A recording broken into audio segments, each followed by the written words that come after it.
السلام علیکم ورحمۃ اللہ۔ بھائیو، یہ آج ہمارا ادھر جمع ہونے کا مقصد یہ ہے کہ ہم نے عالم کفر کو یہ پیغام دینا ہے کہ ہم کشمیر کے ساتھ ہیں، ہم کشمیر کی آزادی کے لیے ہر ممکن اور ہر غیر ممکن کوشش کرنے کے لیے تیار ہیں جی انشاءاللہ، کیوں نہیں؟ تو پہلے تو یہ ٹھیک ہے نعرے جو ہے نا یہ مجھے پسند نہیں آئے، پہلے نعرہ کوئی اچھا سا زبردست کر کے سارے بھائیوں نے پرچم بھی بلند کرنا ہے، ہاتھ بھی بلند کرنا ہے اور جواب بھی دینا ہے۔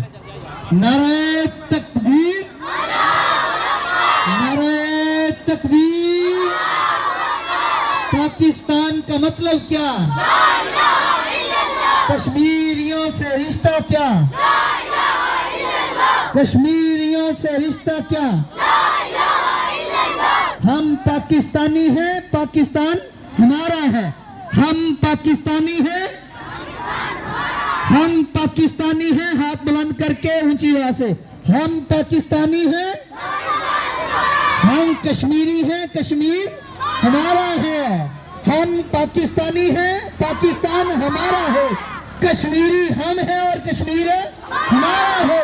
ہاں محترم بھائیو، آج کشمیر کی یکجہتی کے لیے کھڑے ہوئے ہیں، جمع ہوئے ہیں، چھوٹے چھوٹے بچے جو ہمارا مستقبل ہے وہ بھی آج جمع ہیں اور عالم کفر کو بتا رہے ہیں کہ اگر تو جنگ اس کے اندر رکھنا چاہتا ہے 20 سال 30 سال 40 سال تو 40 سال کے بعد والے نوجوان بھی ابھی موجود ہیں اللہ کی توفیق سے۔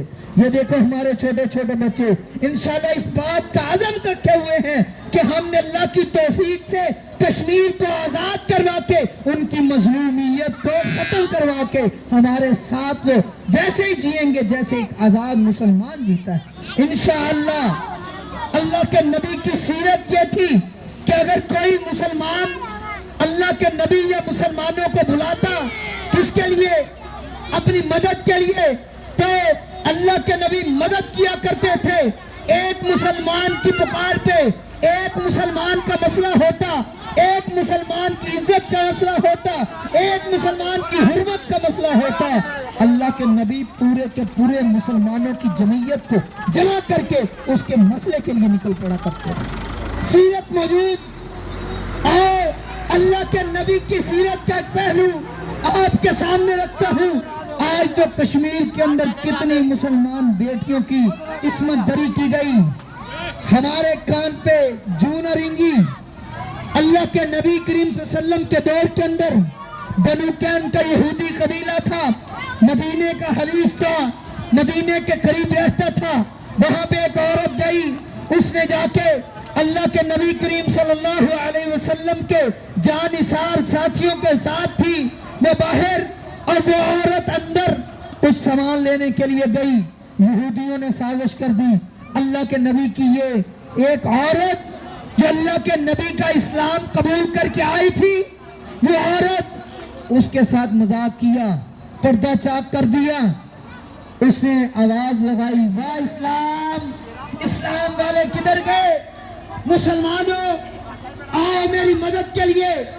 مسلمانوں کو پتا چلا، اللہ کے نبی کے پاس یہ بات پہنچی کہ ایک مسلمان عورت ہے، اس کے ساتھ یہ مسئلہ بنا، اس کے پردے کو چاک کیا۔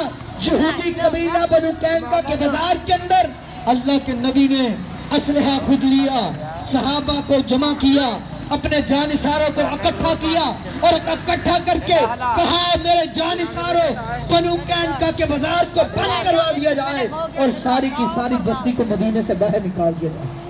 ایک مسلمان عورت کی عزت کا مسئلہ۔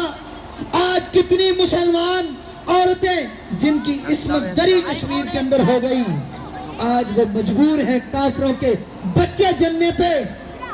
پھر بھی آج مسلمان یہ پوچھے کہ جہاد فرض ہوا کہ نہیں ہوا، تو کتنی افسوس کی بات ہے۔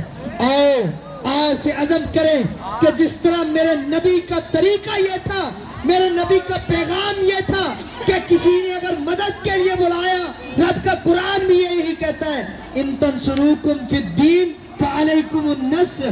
اگر دین کے بارے میں، اسلام کے ناطے پہ، قرآن کے ناطے پہ، محمد ذیشان صلی اللہ علیہ وسلم کے ناطے پہ کوئی تمہیں بلاتا ہے تو تم نے کیا کہنا ہے؟ فوری ان کی مدد کرنی ہے. بلکہ اس سے آگے بتاتا ہوں، اس سے اگلی بات، اللہ کے نبی کریم صلی اللہ علیہ وسلم سے تو اگر کوئی کافر بھی مدد مانگتا تو وہ اس کی بھی کیا کرتے تھے. دلیل، بنو خزاعہ قبیلہ مسلمانوں کا حلیف قبیلہ تھا. اس قبیلے نے اللہ کے نبی کی صلی اللہ علیہ وسلم کے ساتھ معاہدہ کیا ہوا تھا، اور وہ معاہدہ یہ تھا کہ اگر تمہارے ساتھ کافر کوئی لڑے گا تو ہم تمہارے ساتھ ہیں. وہ یہودی تھے، اللہ کی قسم بات سننے والی. کافروں نے دوسرے یہودیوں کے قبیلے پہ حملہ کر دیا. رات کا وقت تھا. اللہ کے نبی کریم صلی اللہ علیہ وسلم حضرت میمونہ ام المومنین، حضرت میمونہ رضی اللہ تعالی عنہا کے گھر کے اندر تشریف فرما تھے. تہجد کا وقت تھا، وضو کر رہے تھے. حضرت میمونہ رضی اللہ تعالی عنہا کہتی ہیں وضو کرواتے کرواتے آخری پاؤں دھلنا بھی باقی تھا. آواز اونچی آئی، آواز کی پکار وہ بہت بلند ہوئی. اللہ کے نبی کریم صلی اللہ علیہ وسلم نے اس آواز کو سننا چاہا. آواز قریب آ گئی، آواز کی بنبناہٹ، آواز کی گنگناہٹ قریب ہوتی گئی. اللہ کے نبی کے کان کے اندر آواز آئی، یا رب انی ناشد محمدا حلفا بینا وابیہ الاقلدا ان قریشا اخلفوک الموعدا بیتون رکعا سجدا وبالمدینہ حجدا. اللہ کے نبی کریم صلی اللہ علیہ وسلم کو پکار لگا رہا ہے یہودی قبیلے کا سردار امر بن سالم الخزاعی. آپ نے تہجد کا وضو کو روک دیا، ایک پاؤں دھلنا باقی تھا. وضو کو روکا، باہر کی طرف نکلے، آواز بلند کر کے کہتے ہیں نصرت یا عمرو بن سالم، اے عمرو بن سالم تیری مدد کی جائے گی، تیری مدد کی جائے گی.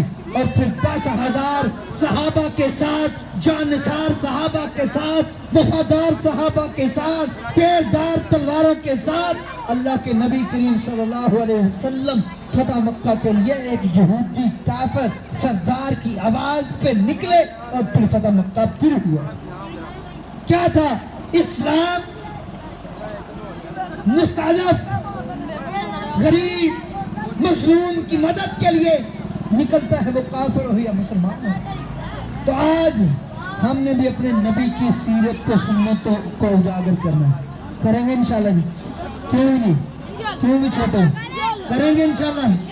انشاءاللہ ہم نے اس سنت کو اجاگر کرنا ہے کہ کسی جگہ پہ بھی کوئی مظلوم ہے اس کا انشاءاللہ ساتھ دیں گے انشاءاللہ. ہاتھ بلند کر کے دیں گے جی انشاءاللہ.